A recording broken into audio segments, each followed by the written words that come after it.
He paid $4,000 for her. He cried. So did his wife. They named her Pearl because she looked like one.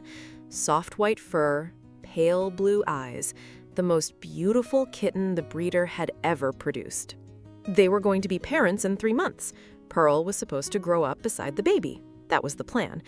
But 3 weeks after they brought her home, the breeder sent them an email, a long one, full of legal language they did not fully understand.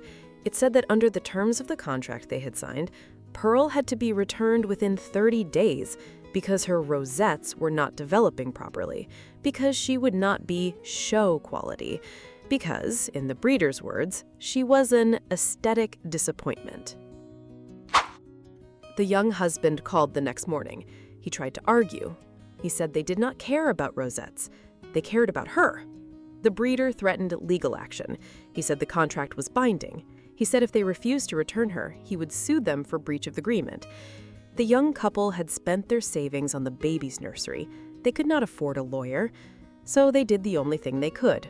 They drove 40 miles to the breeder's house. They placed Pearl in a cardboard box. They taped it shut so she would not see them cry. The wife sat in the passenger seat the whole way. She did not stop crying. She wrote one sentence on the side of the box in black marker. "Her name is Pearl. Please be kind to her." Then they handed the box over and drove home in silence. The breeder did not keep her. She was, after all, a disappointment. He drove the cardboard box to a small rescue across town and dropped it on the sidewalk outside the front door. Then he left.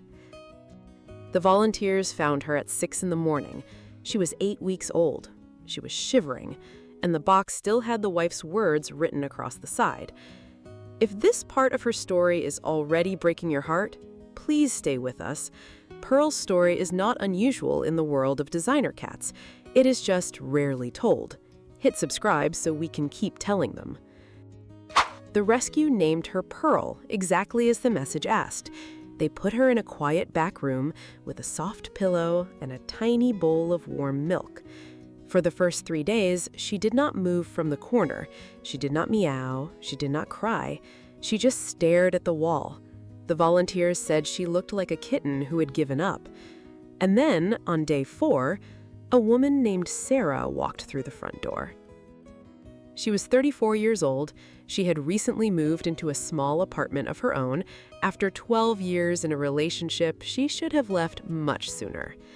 The nights were the hardest. The silence was the hardest. She was not at the rescue to adopt. She just wanted to sit with something warm for an hour. The volunteer led her to the back room. She thought Sarah might enjoy meeting a quiet kitten. When Sarah saw Pearl, she did not say anything for a long time. She just looked at her. That tiny white kitten in the corner, eyes wide, body still, trying very hard to not be noticed. The same posture Sarah had seen in the bathroom mirror every single morning for years. Sarah crouched down on the floor. She did not speak. She did not reach. She just sat there, very quietly, for almost 20 minutes. And then Pearl, slowly, so slowly, walked across the floor and curled up against Sarah's foot. The volunteer behind them whispered, "She has not done that for anyone." Sarah signed the papers an hour later. The first night home, Pearl hid under the bed. Sarah lay on the floor in the doorway and read aloud from a paperback novel. She was not reading to anyone. She was just keeping the silence company. Around midnight, Pearl came out. She walked across the carpet, climbed onto Sarah's chest, and pressed her tiny forehead against Sarah's collarbone. They both fell asleep right there on the floor. When Sarah woke up the next morning, Pearl was still curled against her neck, like she had finally found a place to rest. In the weeks that followed, Pearl began to bloom. Her rosettes did come in eventually.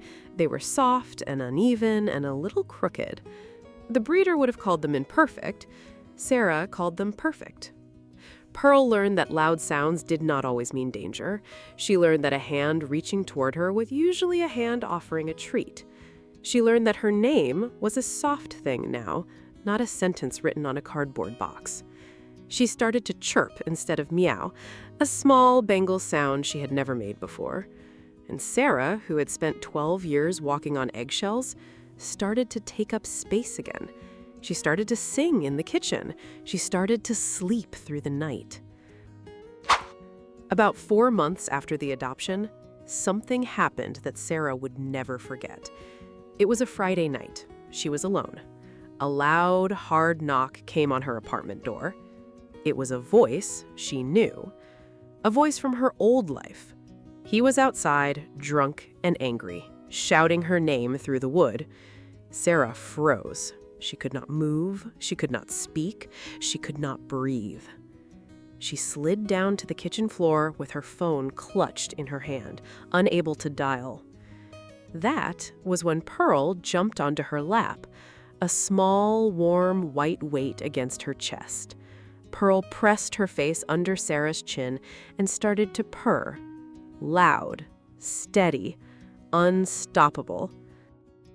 Sarah held her tightly and listened to that purr until her own breathing slowed down, until her hands stopped shaking, until she could finally call for help.